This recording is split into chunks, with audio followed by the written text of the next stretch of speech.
কি বলেন তো? ফরজ।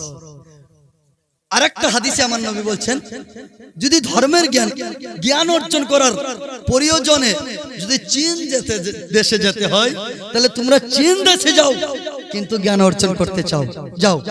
এখন আপনার মাথা কাটবে, নবী যখন বলেছিলেন 1400 বছর পূর্বে যে জ্ঞান অর্জনের জন্য প্রয়োজন যদি হয় চীন দেশে যাবার, চীন দেশে যাও, তখন চীন দেশে একটাও মুসলমান ছিল না। ছিল কি? একটাও ছিল না। আরে এখনো সংখ্যায় কিন্তু মুসলমান অনেক স্বল্প, অনেক অল্প। কিন্তু নবী কেন মিশর বললেন না? আমার দয়ার নবী কেন আপনার ইরাক বললেন না? নবী আমার কেন মক্কা মদিনা বললেন না? নবী আমার চীন দেশের নাম কেন উল্লেখ করলেন? আপনি একবারও ভেবেছেন? নবী আমার চীন দেশের এই জন্যই বললেন, তখনকার যুগে বিভিন্ন ধর্মের জ্ঞানীরা, বড় বড় জ্ঞানীরা চীন দেশে বাস করতেন। বিভিন্ন বড় বড় আবিষ্কার যদি জিনিস তৈরি হচ্ছে চীন দেশে আপনার তৈরি হচ্ছে। আমরা চীনকে নকল করে ভারতের মধ্যে অনেক কিছু আবিষ্কার করছি, কিন্তু আপনি দেখেন মোবাইল কোথাকার তৈরি?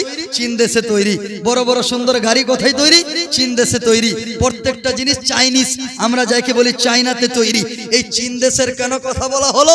এই জন্যই আমার নবী বলছেন, যদি ইসলামের বিকাশ ঘটার জন্যই, ইসলামের উন্নতির জন্যই, ইসলামকে যদি আপনার মূল্যায়ন বা বিকাশ করার জন্যই যদি অন্য ধর্মের জ্ঞানী হওয়ার দরকার লাগে, তাহলে অন্য ধর্মের জ্ঞান নিয়ে তুমি উন্নতি ইসলামকে করো। জোরে বলুন সুবহানাল্লাহ।